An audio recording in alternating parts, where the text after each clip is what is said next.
Welcome to the Bible in a Year podcast, a resource from Enter the Bible. Journey with us through the books of the Bible, discovering more about Scripture and how it shapes our lives today. I'm Jenny Wojciechowski. And I'm Catherine Schifferdecker. Today we are joined by Dr. Cory Driver, Director of Research at the Center for Life, leading the integration of faith and entrepreneurship at Miami University in Ohio. He has also served as an adjunct professor teaching Hebrew Bible or Old Testament at Luther Seminary and Pacific Lutheran Theological Seminary. And today we are talking about Deuteronomy. All right. Thanks for joining us again, Cory. Really appreciate it. Real pleasure. Thanks for having me. All right. So, Deuteronomy, one of the big five books at the beginning, the Pentateuch or the Torah. This is the last book of the Torah or Pentateuch. So, how would you sum up the message of Deuteronomy briefly? God made a covenant with you. And what are you going to do about it? It seems like Deuteronomy is really focused on generation bending and making sure that the people in front of Moses at the time when this is meant to have been spoken realize that God made the covenant with them, not just their parents and grandparents. So what is a good way into this book? I think sometimes people find this book a little inapproachable. How would you suggest diving in? So it can be pretty dense, and that's true for all of us. One of the ways that I found that makes this a little more approachable for folk is to think about Deuteronomy as a work of eco-theology. Interesting. Many of the blessings and curses for obedience and disobedience, respectively, are framed in terms of what will happen in nature. Right? What will the sky be like? What will the soil be like? Suitable will the cisterns be? How quickly will animals give birth or not? How fruitful will the crops be? This book is really concerned with looking for signs of God's pleasure and displeasure in nature. And God is very active, particularly in agriculture, but also in the wild spaces and animals and flora as well. So human sin and human righteousness affect the larger creation. Yeah, absolutely. Like God could just say, all right, I'm going to send a prophet when it's time to have a message and just listen for those specific human formed words in a language you understand. And that certainly goes on and is mentioned in Deuteronomy, but also look to the sky. See how hard the dirt is. Have your donkeys given birth a lot recently, or have they not? And know that God is active in all the world. God is a God of speech, right? Like the logos matters, but God is a God that shapes all of creation. And so don't be surprised if the heavens and earth declare, in addition to the prophets, what God is all about. Oh, that's great. So fill out the setting for us a little more with Deuteronomy. So what kind of book is this and where is it kind of set in the story of Israel? So we're just on the edge of the promised land. This is a collection of sermons. Moses knows that he is at the end of his life. He will not be entering the promised land with the Israelites and those going with them, and he has been told. And so this is his effort to give a summation of the last 80 years. Here's what leaving Egypt felt like. Here's what going towards the promised land felt like. Here's what the wilderness lessons were, in case you've forgotten it since we read Numbers, right? Here's what I need you to know, because these are kids. These are not, in the internal logic of the book, the people who left Egypt. These are not the people who were at Sinai. Those people died in the wilderness. Now, the children, those younger than 20 at the Sinai event, could still be alive. But like, this is told, you're up to bat now, right? You left Egypt. No, we didn't. You were at Sinai. No, we weren't. Yes, you were. Yes, you were. And this is your story now. And you need to act like it, because you're going into a land that your ancestors couldn't handle. They weren't ready. Yeah. Right? And so you're facing the challenge that they were not ready to. And so you are going to need to be armed with faith and experience of God as if you saw the miracles in Egypt and as if you saw the theophany at Sinai. Right? And so this is really generational blending, and Moses trying to say, I experienced all these things. I'm going to die, and I'm the last one. And so you need to live as if you experienced these things. Yeah, I really like the way you put that, Cory. I'm just going to read a few verses that you're referring to. You're right. This is true all over Deuteronomy. There's this emphasis on teaching the children, but this idea of you, right? So this is Deuteronomy 5:1 and following. Hear, O Israel, the statutes and ordinances that I am addressing to you today. You shall learn them and observe them diligently. The Lord our God made a covenant with us at Horeb. Not with our ancestors did the Lord make this covenant, but with us who are all of us here alive today. And you're right, right? Like on the face of it, no, I wasn't at Sinai. No, I didn't participate in that covenant. But there's that, I think reenactment is too weak a word, like this inhabiting of that role or that story, like maybe like us taking communion, given for you. Exactly that. And so even in modern Judaism, there's the notion that all Jewish souls were at Sinai for all time, right?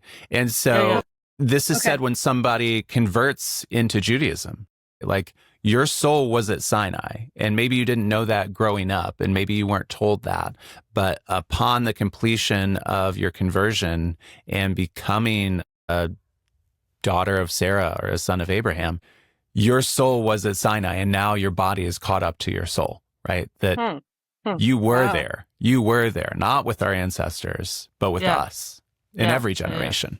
In every generation. Yeah, that's beautiful. That's beautiful. Thanks, really, Cory. really beautiful. All right, we have hit the time for Bible bingo. Woo! Yay! Yay! And if you have not listened to this podcast before, this is the time where we ask our guests to give us words or phrases, people that they would want on their bingo card as they are going through this book. So we have 5 different words that I'm going to ask Cory about. The first one that you gave us is blessings. Yes, it is. And I will jump the gun a little bit and say this is coupled with curses. That was number 2. And this is laid out very clearly here with an eye towards the late Judahite monarchy, right? To say, look, if you obey, if you love me alone, like God speaking to the people, if you maintain justice, if you build up good, God-honoring and neighbor-loving institutions, it's going to go great for you. Your cisterns are going to hold water. Your gardens are going to fruit and flower. The sky will be gray. The sky will be gray? Yeah, because it's going to rain sometimes, right? Like the sun won't beat down on you mercilessly all the time, right? The ground itself will be soft and able to absorb water such that you don't have A, unwatered plants, and B, flash floods, which are a huge threat, right? The ground will be receptive. The sky will be receptive. Your gardens will be receptive. Your cisterns will be receptive. Your animals will be receptive because God is involved with all these things and you have loved God, right? And as we say sometimes to children, right? Like if you make some bad choices and you cling to those bad choices, right? Yeah. If you say, no, I want to keep on choosing these bad choices, all the opposite will happen, right? Your cisterns will leak. Your domesticated animals will not give birth much, right? Your garden will be terrible. It'll be overrun with weeds. The sky will become as a bronze shield, right? Nothing's coming down. It's just going to be hot and blistering light all the time, and you won't find shade, and the sky won't ever be gray. Gray skies are going to clear up? No. And the earth will be hard, and every rain that does happen will turn into a flash flood and wash away homes and water sources, right? There's no water, there's no still water for shepherds to leave their flocks behind, right? All the things that we would want to have happen in an agricultural agrarian society, the opposite, right? And so there will be invading armies as well, right? They're like every calamity that you can think of if you are living in a pastoral situation. People are going to take your stuff. People are going to take your people. People are going to take your animals, and God's going to take the rain, right? And so there are these blessings and curses. This is very, very, very, very, very physical, right? This isn't some like pie in the sky, like here's what would be great, or like you're going to feel really good about yourself. It's no, you're going to have material blessings for obedience. And like you're not going to feel a sense of shame if you disobey because you're not going to be alive long enough, right? Like it's going to go terribly and it's going to be physical and you're going to be able to look out and see it. And you're not going to have to wonder, like, is God pleased right now? You'll know. Oh, okay. That was fascinating. All right. Which I think those probably relate to your third term, commandments. Yeah, the commandments are really interesting here in Deuteronomy. So we get a slightly different version of 10 commandments from Exodus 20, both in slight phrasing, but then in terms of justification. But then it goes on. And we have commandments about slavery and how to limit slavery. We have commandments, some of my favorites, about institutions, right? How to install good ethical judges and officers. How to have tiebreakers in courts of appeal if judges aren't acting right. How to have a good king who is limited in the harm that king can do. How to have good prophets who will say, like, here's the truth that you all don't seem to be paying attention to. God told me, so I'm telling you, right? Commandment isn't just like, don't steal. Certainly it is that. But it is encompassing in Deuteronomy, here's how you live life. Here's how you farm. Here's how you celebrate. Here's how you involve poor people in your celebrations, right? Establish a vacation fund for the poor people in your town. It's a commandment, right? Because it's good for everybody to get to Disney World. Maybe not Disney World, but like it's good. And what that does to a society and a community when you travel together, you know? When you share a Thanksgiving meal, and these meals are Thanksgiving meals, maybe not in the American or Canadian sense, but like when you share a Thanksgiving meal with the poor people, with those who are barred from owning land and thus having regular harvests, right? That does something about community. And again, this is what Jesus is remembering and reminding when he says, when you throw a banquet, don't invite those who can pay you back, but invite the poor, the lame, right? Yeah. He's been reading Deuteronomy, right? Mm-hmm. And so commandments are about a healthy, whole life that will be, again, noticed physically. What's the situation look like? What do the surroundings look like? We know immediately if we've been obeying these commands or not. Yeah, really great. All right, fourth term, Moses. Moses is the guy. Yeah. He's been the guy since Exodus. He's the guy. This is his farewell speech. This is a collection of farewell speeches. And the pathos of the end of the book, when the song of Moses and the blessings of the tribe, and then the description of his death, which I really hope we'll talk about. We've been with this guy for a while, right? And if you're zooming through the Bible, okay, maybe you've spent a couple hours with him. But if you're reading through the Bible, like if you're reading through in a year or anything like that, you've spent a lot of time with this man. You know his foibles, you know his hopes and his dreams, his disappointments. And this is the end of his life. And he's trying to really give it his all. And in the internal logic of the book, leave it all out on the field and say, I can't go with you. And it's breaking my heart. But here's what I need you to know. This is my final gift to you if you're wise enough to accept it. Here's what I know from God, who I've had a strange relationship with over the past many, many decades. And here's what I have to give to you. And so the care throughout the text, right? Whatever else you think about composition, the care through the text of the main speaking character to say, this is the final gift of love I have to give you. Because of the love and disappointment and fear and joy that I've experienced. And so this is such a human text. Well, it's about commandments and all the rest. Like, it's such a human text. That's really lovely. All right. Last term, you, all capital letters on this you as well. All caps, because this is for you. Like, the internal logic of the book is Moses is speaking to a generation that was not the generation. It's just a generation. But this is a text, and it's meant to be performed, and then it's meant to be read. And I think the order is important. And so when the person reading the text says you, I hear it. You hear it, right? And it should have the same magic and the same scary implications. God is still dealing with people. Like God is still interacting with people, right? Like it didn't stop with the reformers, or it didn't stop with the early church, or it didn't stop with the Judahites, or it didn't stop with the Sinai community. No, like God is speaking to you now, you. And that's a fearful and like really intimate thing. It is. That's beautiful. It is. Well, thank you for playing Bible Bingo. Yay! Yay. Do we make bingo cards? What, like? Maybe we should. We should, but we don't. Have me back, okay? I want to play Bible bingo. All right. Sounds good.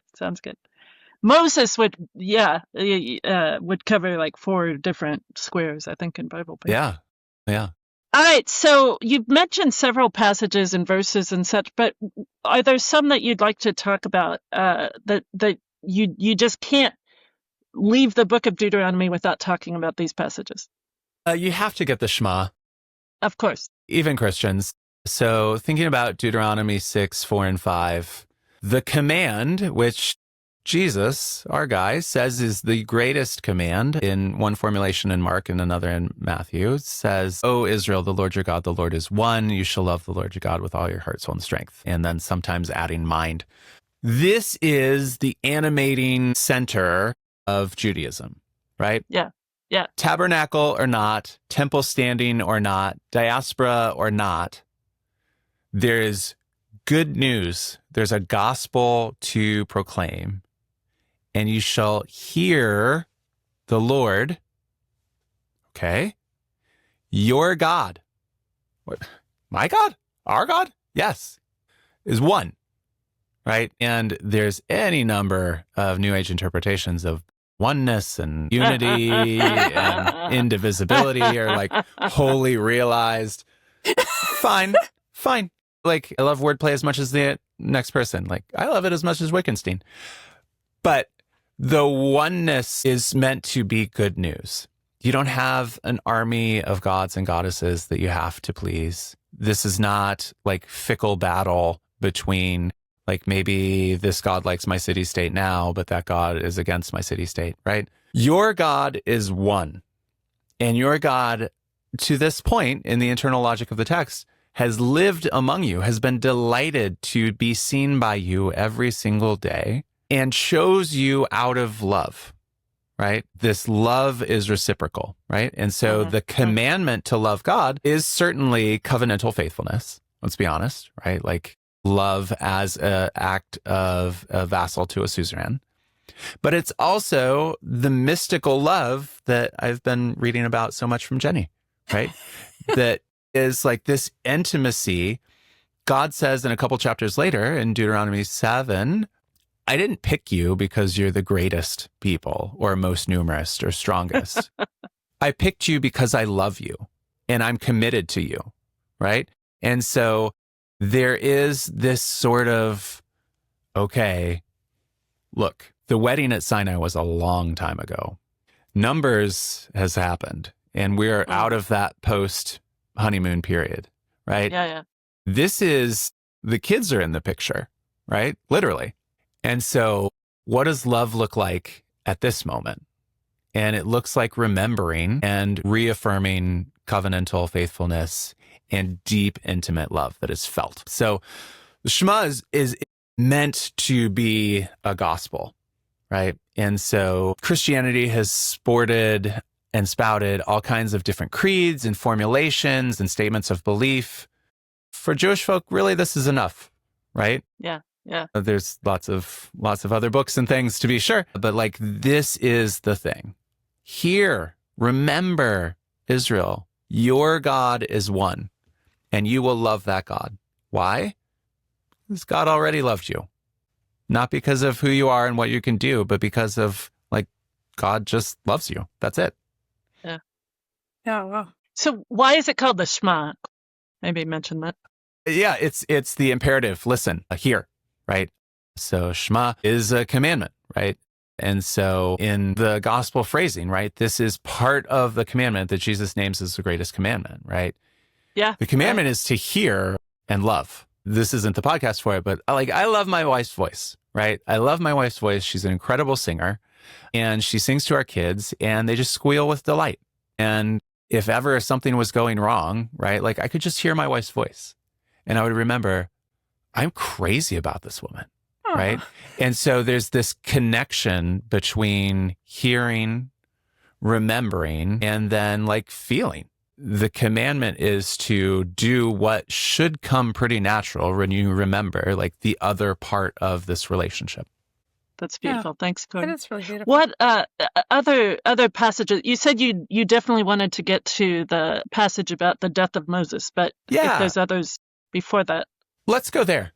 Moses dies on Mount Nebo. There's like a cool statue. You can go there this day. It's probably not the exact spot, but it's a cool statue. Maybe. And many translations of the Hebrew text will say, like, dies from a word of the Lord. Miriam has died, and she was mourned. Aaron does what I think most parents would love to have, right? At the end of their life, old and full of years, transitions the task and role and all his things to his son, right? Like he ceremoniously takes off his priestly garb, hands it to his son, and then is buried by family. This is something else. Moses is the only one of his family left. Where's Zippy? I don't know, right? Where's Gershon and Eleazar? They're not here, right? Moses has had this relationship with God for a very long life. Nobody's more heartbroken when Moses hits the rock and thereby excludes himself from the promised land than God. So Moses dies at the mouth of the Lord is the literal translation. We have the Hebrew word for word. It's just not here, right? Moses dies from a kiss, right? This is the God of the universe who has demonstrated care over the sky and the earth and animals and everything through the book of Deuteronomy, saying, I got to kiss you goodnight, right? Like, I don't know how else to stop this part of our relationship. And God buries Moses, right? God acts as the truest friend, right? To say, you made the choices that you did, there's consequences. I'm crazy about you. I love you so much. We've spent so much time face to face. How else could Moses die but from a kiss? You know, like it's that final kindness that really is like retroactive editing of the whole life of Moses. And then you read God and Moses's exchanges throughout the years in light of like, and this is where we're going, right? Like humans are human. They're going to human. God knows about this, but like God is God and God is going to God. And it's like, I'm not just going to let you die. You're not just going to fall over. Like I'll take you out in the most loving way possible with the divine face on your face. I just think that's beautiful. And that's the only way Deuteronomy could end. Like it's the only way it could end. To say, yes, Joshua is going to happen in a little bit. The people of Israel were going to move forward. But this, the end of Moses' story and the end of Moses' ministry and the end of Moses' preaching ends with a kiss. And I'm overwhelmed with that. I love that. Wow. Thank you, Coach. So moving. I think this whole time you've done such a good job of making this book more personal in a way that I've certainly never thought about it. So my question for you is there a particular way that you relate to this book personally? Yeah, absolutely.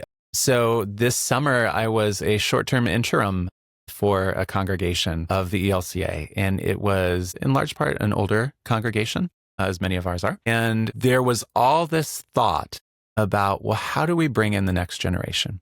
And how do we speak to the next generation, right? How do we relate our faith that matters so much to us and has gotten us through 60, 70, 80 years, right? In a lot of cases. How do we relate that to college kids and younger? And I just feel like the message is here. You'd say very honestly and very openly, this is your story, not to us, right? So we had our relationship with God and we're going to have our relationship with God and God is going to receive us with a kiss too. Now this is your story and you have to act as if you've been there, right?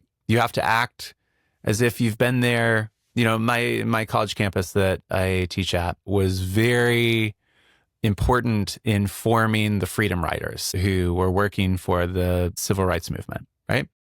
And so many people in my congregation helped train the folk who were going to go ride the buses in the South in nonviolent resistance. And so the college students now need to live as if they were there, right? Go on those hills where the outdoor trainings took place. Immerse yourself in the training of the reformers, if that's your thing. I just think like Loyolan reflection, right? Like that beautiful immersion in scripture. Don't read a story about Jesus and say, I just read a story about Jesus. Where were you in the text, right? Where were you? Where were you standing in the crowd, right? This insistence that all the people yet to come are already part of the story. Where were you? How are you going to live knowing all the things that you do? And P.S., you know all the things. You just have to remember that you know them. I think that's the gift for all our congregation. That's certainly that's why I tell my children stories, right? Because I want to give them the gift of experience. You don't have to have experienced these things. Here's the stories. Now, form it in your imagination so that you can live in the wisdom of those experiences that are and are not yours. Well, and they want to hear stories about their parents' childhood and their grandparents, right? Like, this is who you are. Even if you weren't there yet, this is who you are. This is who our family is, right? That's really important for that. Buying into the story or more profoundly, understanding who you are and where you came from. Yeah. Yeah, 100%. What's one key theme that you would want people to look for as they enter the Book of Deuteronomy? It's reciprocal faithfulness. At the very beginning, we have this conversation about love. You love God. God already loves you. Okay, great. What are you going to do about it? Right? Like there is choosing and mutual choosing, but that mutual choosing has to involve faithful behavior, right? Like a spouse can't say to another spouse, I love you, and then just like ignore them or be horrible to them. No, you don't love them, right? Like you may feel a thing, but you're not loving them. And so very much the same thing with the wedding at Sinai and then everything that flows afterwards, right? Like a people loving God listens to God saying, here's what I would like, and then tries to do those things. And God loving the people says, I happen to have made you, so I have some insight into what's good for you. But when you pray, when you say, we need these things, I'm going to listen to you and I'm going to respond because I care about you. I'm not going to ignore you. I'm not going to neglect you, right? And so the Book of Deuteronomy sets up, look, we have this loving relationship. Sometimes it's going to go well. We know that. Sometimes it's not going to go well. We also know that. What steps are we going to take? What signs are we going to look out for in each other so that we can work on the relationship and work towards faithfulness? A deep mutual faithfulness. That's beautiful. It is. It is. All right. One final question for you. Please describe the book in 7 words or fewer. Okay, so I think this is 5 words, but some of them are repeated, and it's a song. This law is your law. This law is my law. Because that's... California. No, not from California. From Sinai to the plains of Moab. There you go. I love it. This is the handoff. This is to say, like, you weren't at Sinai, you weren't in Egypt, but yes, absolutely you were. And this is your law. This is all the stuff we've had. Now it's yours. Move forward and give it to your kids, right? Tell other people about this. So I think that's my song. I love that. I like it. I think you're the first one who has answered that question with a song. Thanks, Cory. I love it. Pleasure. Yeah. A+ for the day. Yay. Really a beautiful entry and introduction to the Book of Deuteronomy. So thank you, Cory, so much for being with us again. Thank you to our listeners and our viewers. This has been the Bible in a Year podcast from Enter the Bible. Check out more great resources on the Bible at enterthebible.org, where we have essays and background and commentary on every book of the Bible, Old and New Testament. Whether you're listening on your favorite podcast app or watching on YouTube, we appreciate your following this podcast. You can get more great resources like this, conversations, reflections, commentaries, courses, anything that you could need as you dive in and enter the Bible with curiosity and faith. And if you enjoyed this podcast, please rate and review or like and subscribe. And of course, the very best compliment you can pay us is to share this podcast with a friend. Until next time.